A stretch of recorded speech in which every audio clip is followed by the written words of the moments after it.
Hey boys and girls, welcome to my little video about House of the Dying Sun. As you can probably tell, this is an indie game all about space combat. You know, it's been a while since I played one of these type of games. I was a huge fan of Wing Commander. Wing Commander 1, 2, and 3, definitely one of the greatest games of my teenage years.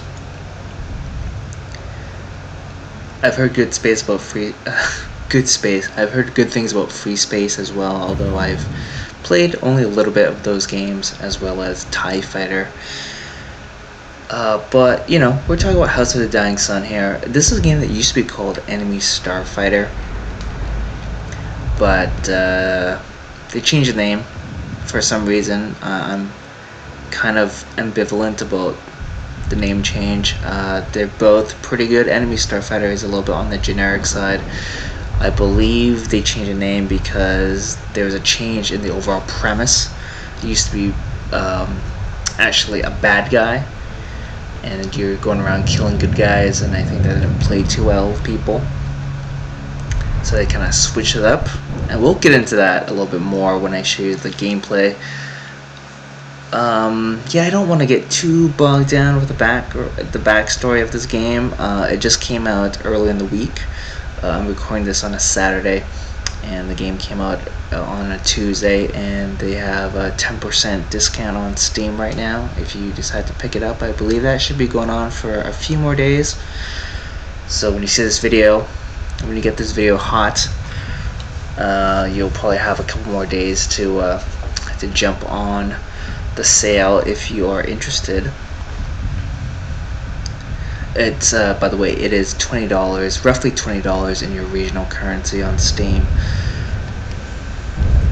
Alright, so I've played, at this point I played about 2.5 to 3 hours. I've unlocked some stuff, and I have a basic grasp of the game, enough to hopefully show you what it's all about.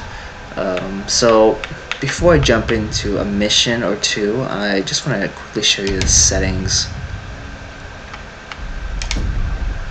There isn't too much to really talk about.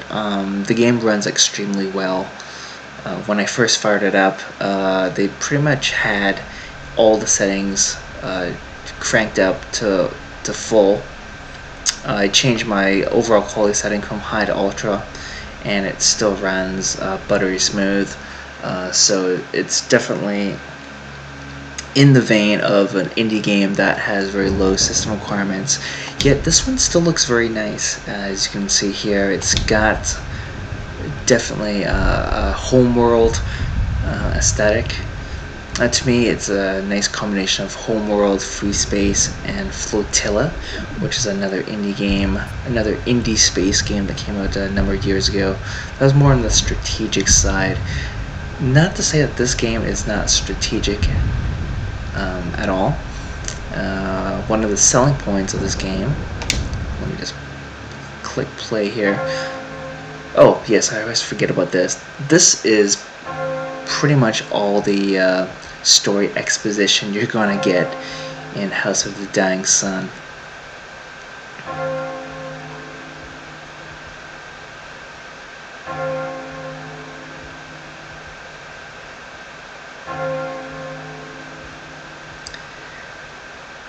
Listen to that bell. Yeah, so it's a revenge story. You are avenging the assassination or the overthrow of your emperor, and along with having the look and feel of Homeworld and Flotilla, it's got the tone of something like Warhammer 40k.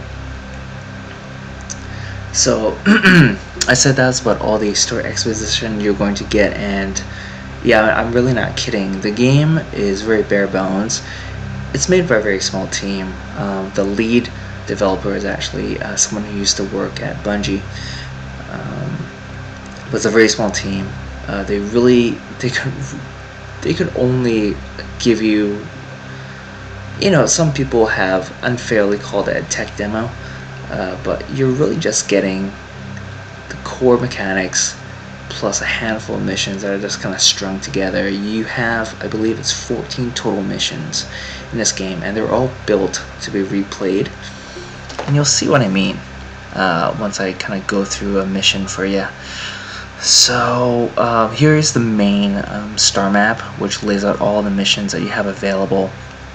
Missions kind of unlock in groups. You complete a certain mission and it'll unlock 2 or 3 more, and as you go along you're just going to unlock batches of missions that kind of open up on this star map. So at the very beginning you do go through this tutorial, but we're not going to do that since it's quite dull. So I'm going to play one of the earlier missions just because, even though let me see here, yeah, I completed all these missions out here, and I've even done like the second difficulties on them as well. This one I've only done the first difficulty. You start off with Invader, then you move up to Warlord, and the final difficulty on any given mission is Harbinger. So yeah, so that's how they get you to replay the missions, and as you beat the missions on higher difficulty, you will unlock these crowns. You use these as a form of currency. Basically, you use it to upgrade certain abilities. I'll show you that in a sec. I'm just trying to find a mission that I feel somewhat confident. Okay, let's do the Miser. This is like the first mission you do after doing the tutorial, and I'm actually going to put it down to easy. I know. If all goes well, then I'll probably do a mission that I haven't completed yet, but we'll see. I just don't, I'm very much afraid of failing repeatedly for you guys. It's been a while since I did one of these live recordings of gameplay and commentary, so forgive me for being a little bit timid.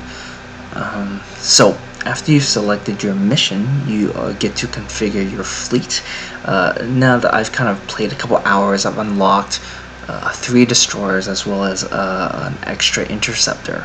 As the player, you only get to control an interceptor, which is basically a fighter craft, but you can still give commands to your destroyers and to the interceptor that you're not currently controlling. So that's the tactical aspect of this game that kind of sets it apart from other games from the past, such as Deer Wing Commander that I grew up with, and also TIE Fighter, X-Wing, so on and so forth. But in those games you're always just locked to one protagonist, and you're restricted to your control of one ship at any given for the whole time, for the duration of the whole game.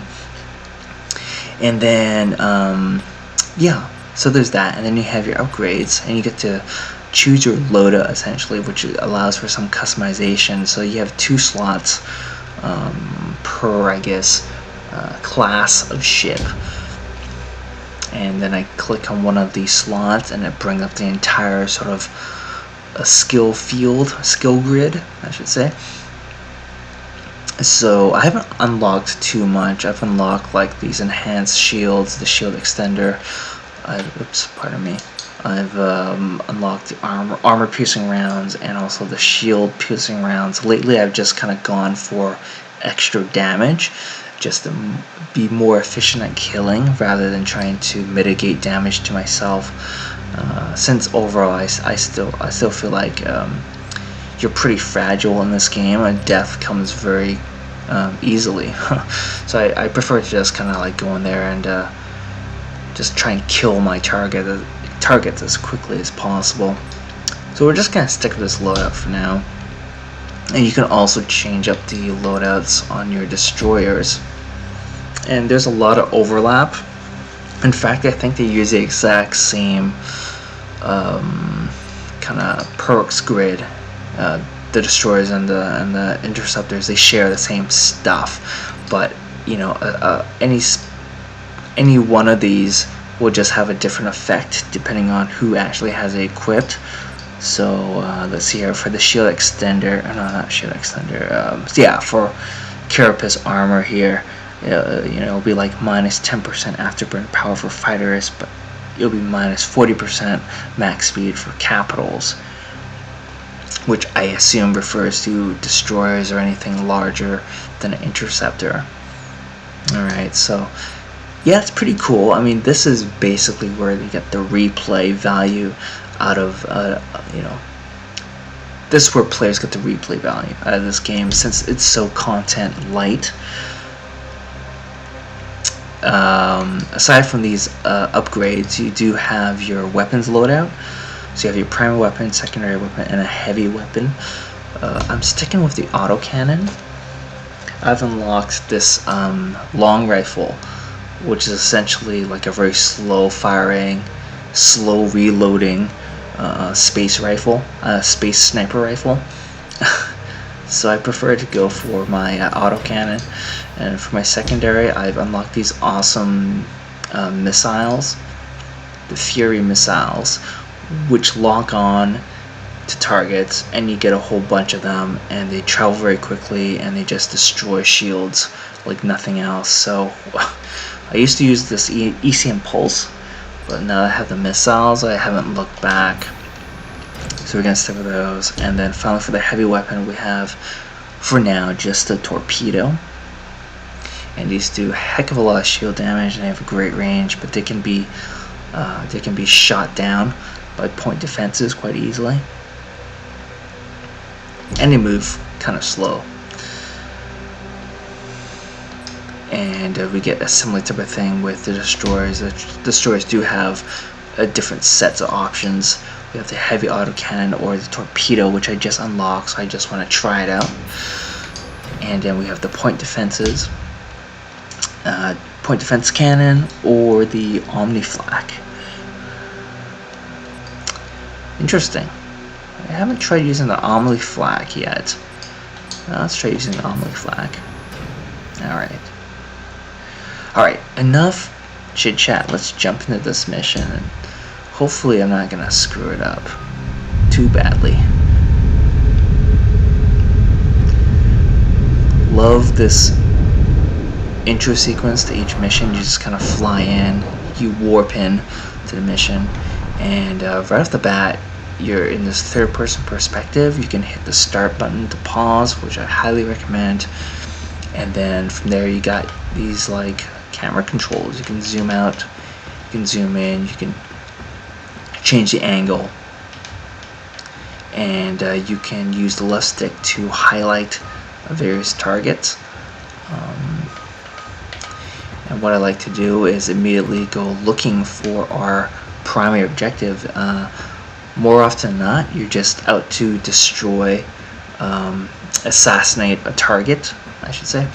So here's our assassination target, and what I'm going to do is I'm going to hit the A button, and that's going to tell everyone on my team to gun for this guy.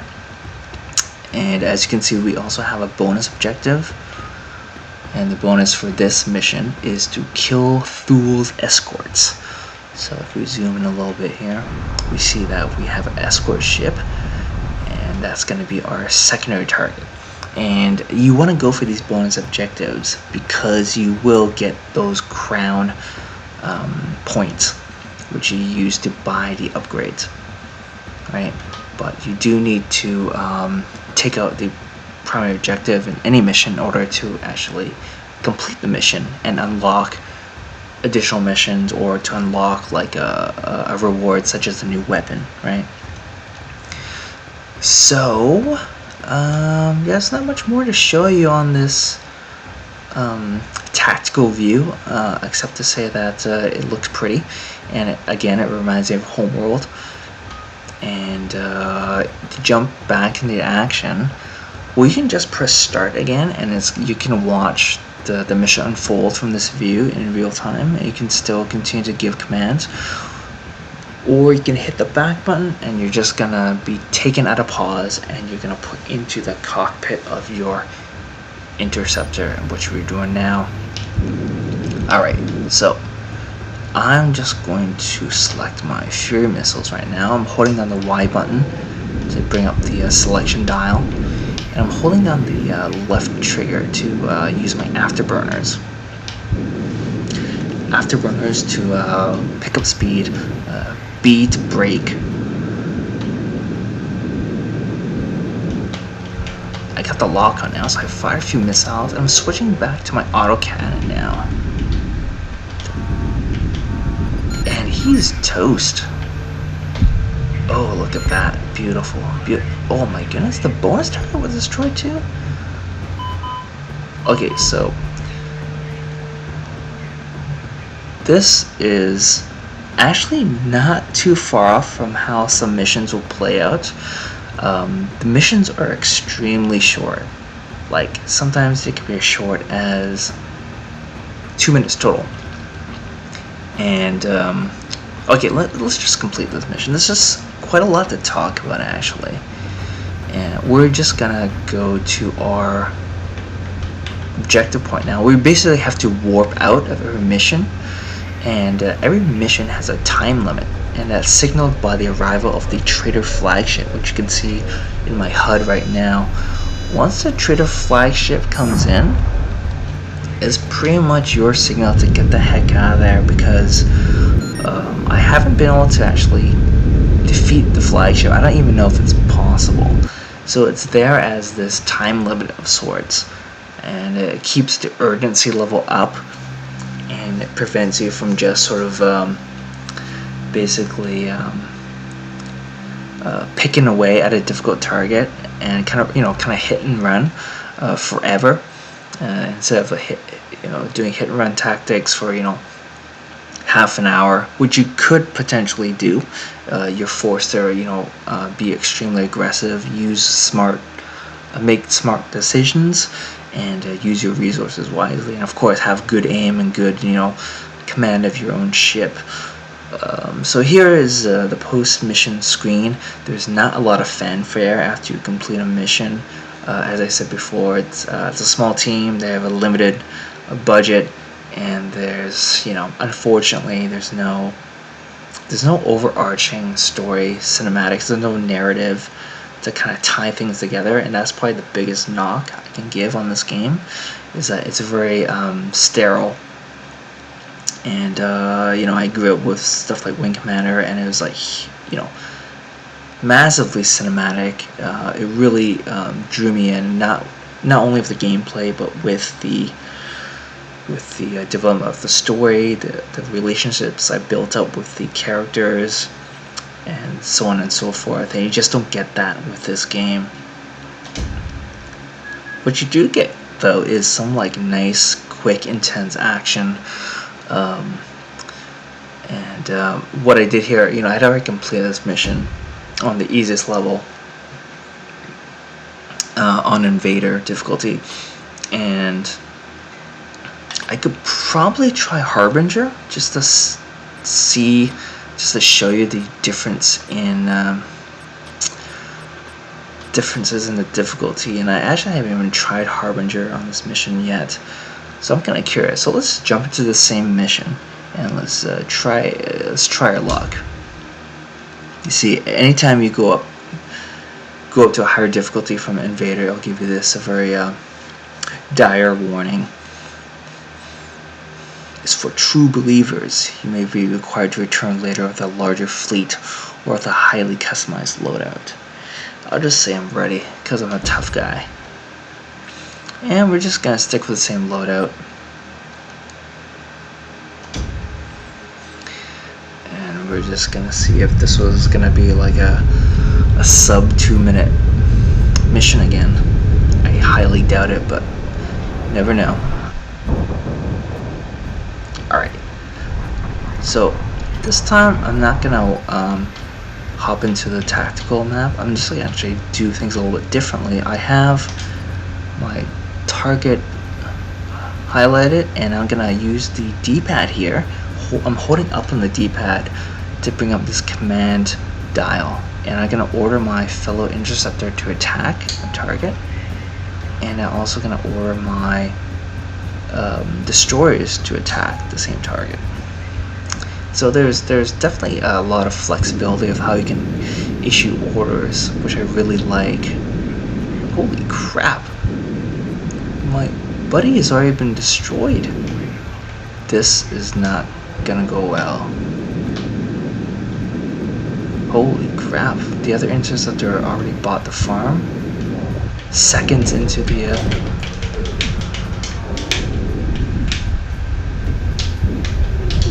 whoa, whoa. Oh my goodness.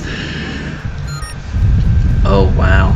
Okay, so whenever you fail a mission, there's no reload whatsoever. You're right back into the action. There's actually very little loading at all in this game. Okay, this time I'm gonna pause to see if I can take stock of the situation a little bit better.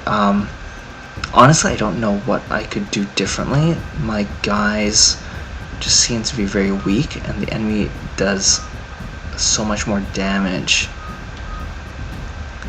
Actually, I think what I need to do is take out the escorts sooner, maybe. Actually, let's see here. Yeah, we got flanked, I think, by these guys. So actually I'm going to tell everyone to go for the escort fighters here.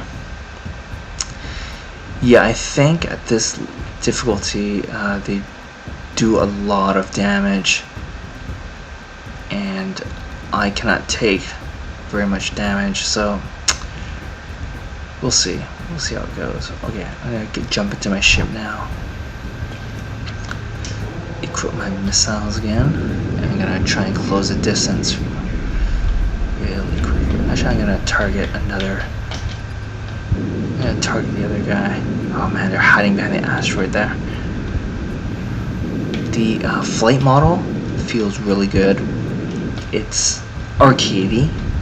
It's not meant. They're not trying to model any realism, but it feels what you would expect if you had an experience with someone like Wing Commander.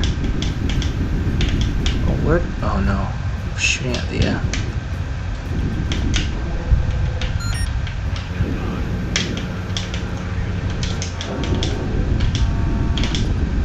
Oh, I got him. I think I got him. Yeah. Okay, I need to reassess right now. So I love having this pause and the tactical map actually, because it really makes it just a whole lot more manageable. Okay, so what we need to do, the other interceptor is still in the fight, which is good. We actually want to take out maybe one more of these escorts before we go after the big boy.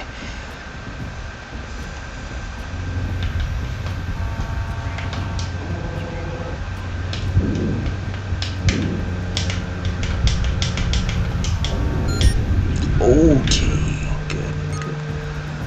Okay, so now I'm gonna tell everyone to attack Lord Thule here.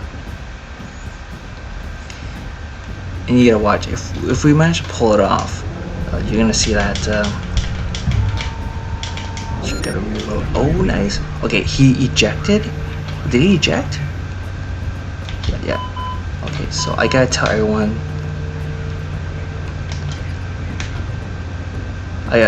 To shoot the escape pod now. It's crazy. Hold on a sec. I'm targeting the wrong guy here. Oh no, he's already dead. So yeah, in some cases you destroy your target, but they eject. So you still have to either shoot or ram their escape pod to actually kill them. But in this case, we don't need to do that. I think they just got smoked so badly that we don't have to bother. So the flagship is here, so we have to escape now before it gets too hot. The flagship can kill you within seconds if you get within range. So yeah, so now we've warped out, we've escaped, and it's all hunky-dory.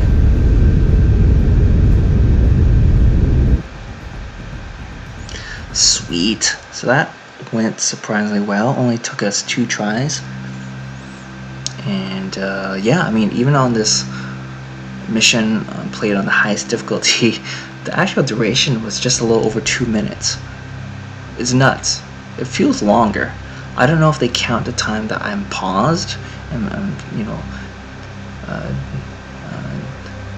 wasting time on the tactical, well, not wasting time, but I'm just like pausing and mulling over the tactical map. I wonder if they count that time.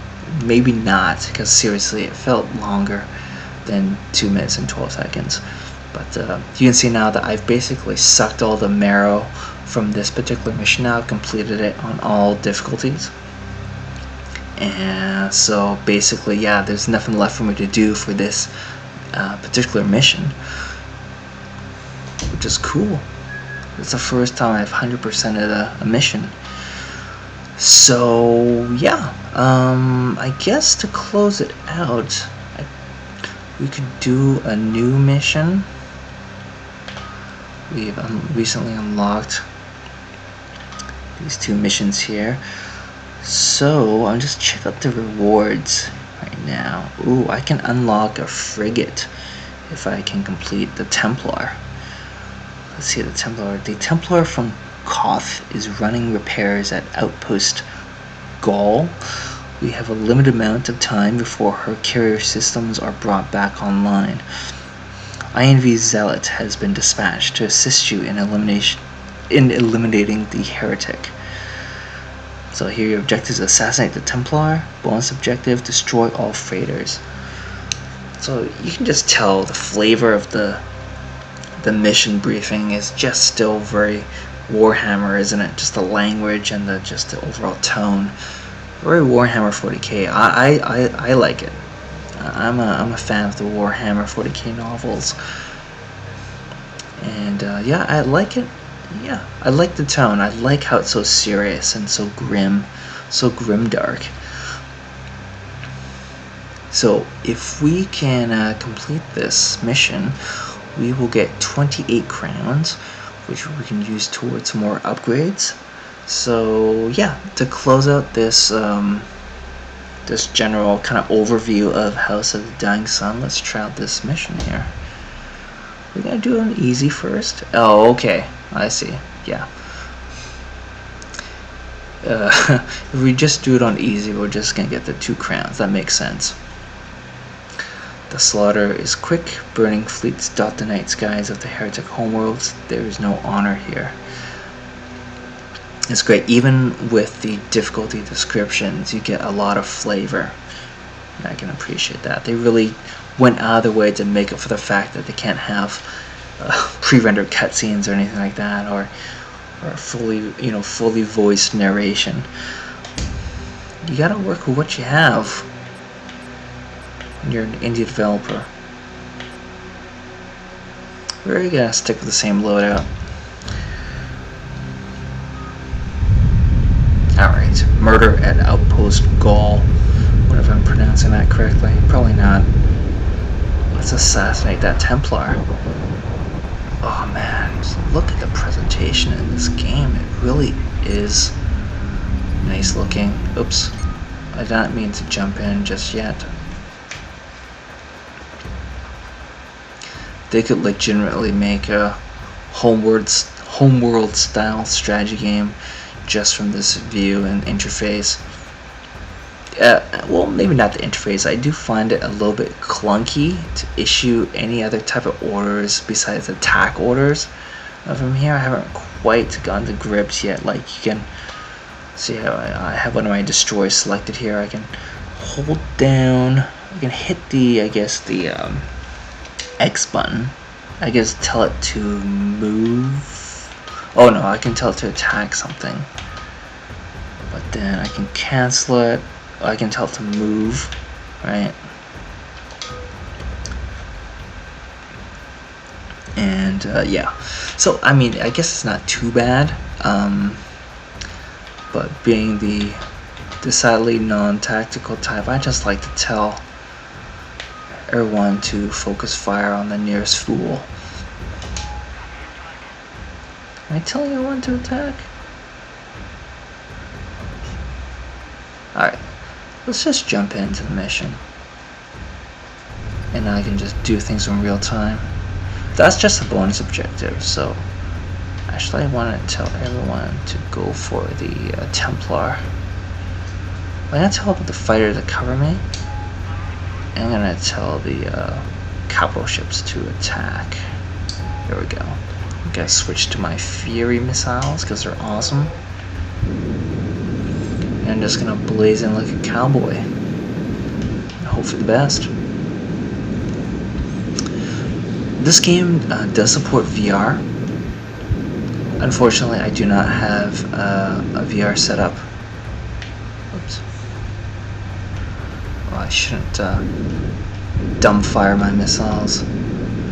I should stick to my objective here. And, yeah, it supports VR and track IR. I don't have any of those peripherals, unfortunately. But just playing it plain old, simple monitor with a gamepad, it's great. It really is nice. Oh shoot, oh shoot, oh shoot, it's not good. I'm just gonna do a drift here. I can't. There we go. Damn, there are a lot of defenses here. So yeah, you can hold down the left bumper on your gamepad to do a drift, and that will essentially, I'll just do it right now. You keep your trajectory, you can swivel around and do like these nice strafing runs. Okay, I'm getting pelted.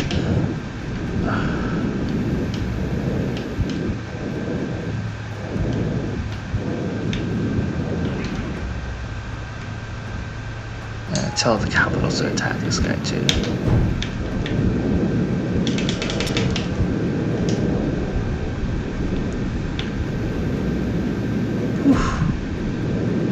Take a lot of hits.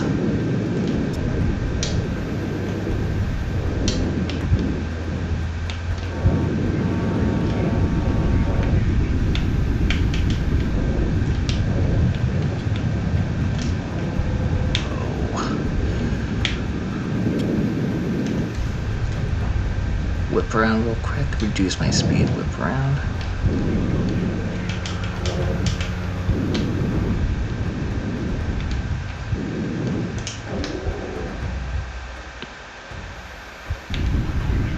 Oh no.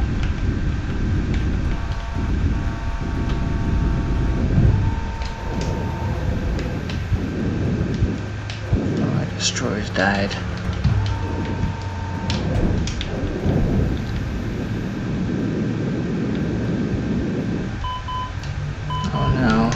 Flagship's coming. Okay, it's not going well. Oh, he ejected. Where is he? Okay, I have to kill the Templar. So he ejected, and I can't see him through all these. Oh, okay, is that him? Yeah, that's him. Look at that. That guy trying to get away. So we still have our other interceptor alive, and I believe we still have. Once the battle starts, it's kind of hard to kind of like find where everything is sometimes. So we still have interceptor, we still have a destroyer, and one of our other destroyers just died. Okay, so everyone is targeting the escape pod now.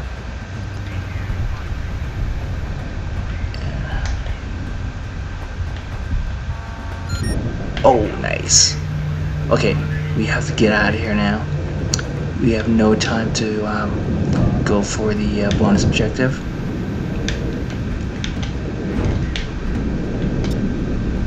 So I just have my afterburners on full, and at the same time holding down the A button to engage the warp drive. Oh no. Oh no, what happened? It said my engines are down or something? Oh no, it's bad. Okay, let's try again. Oh man, that was close. Okay, so That was a little bit tricky, but I'm gonna come back. I'm gonna try the mission again. I gotta try and get that. Actually, we did get the bonus objective. Actually, when I was going for the Templar, my buddies, the AI was able to destroy all the freighters. So that's really cool. Nice. Cool. So yeah, there are definitely some really good moments as you play this game, despite the lack of narrative or like an actual sort of campaign. Let's see, fleet upgraded. Oh yeah, I get my frigate, don't I? Yeah. Yeah, so like the drip feed upgrades is pretty good, and you do get these great dramatic moments of just getting out of a mission by the skin of your teeth. I'd be lying if I said there weren't times where I just did like a super intense fist bump, not fist bump, but fist pump after completing a mission which I thought I might be failing, or I thought things were just going south. Really enjoying this game, and I still I say there's not a lot of content, and I've been playing for a few hours, but I still haven't beat the game. I still haven't done everything there is to do. So take that as you will. I think this is a good time for me to quit now. I've gone on long enough, but thanks so much for watching. This has been House of the Dying Sun. Hopefully this gives you enough information to go on and maybe check it out. The game is still in early access. It just came out in early access, and they're using this time to just polish things up, fix any bugs, and just get general feedback from players who are hopping in early. So if you like your space games, you like your space sims, you like to support indie developers, definitely recommend you check it out. Just do not go in expecting a very space operatic experience such as Wing Commander or even Free Space. You're gonna get something a bit more arcadey, something that's more sort of like score attack-ish, where you just try and replay missions to do better and to unlock more things. So yeah, once again, this has been Clinton, and thank you for watching. Please like and subscribe, and I will check you guys next time. Ciao.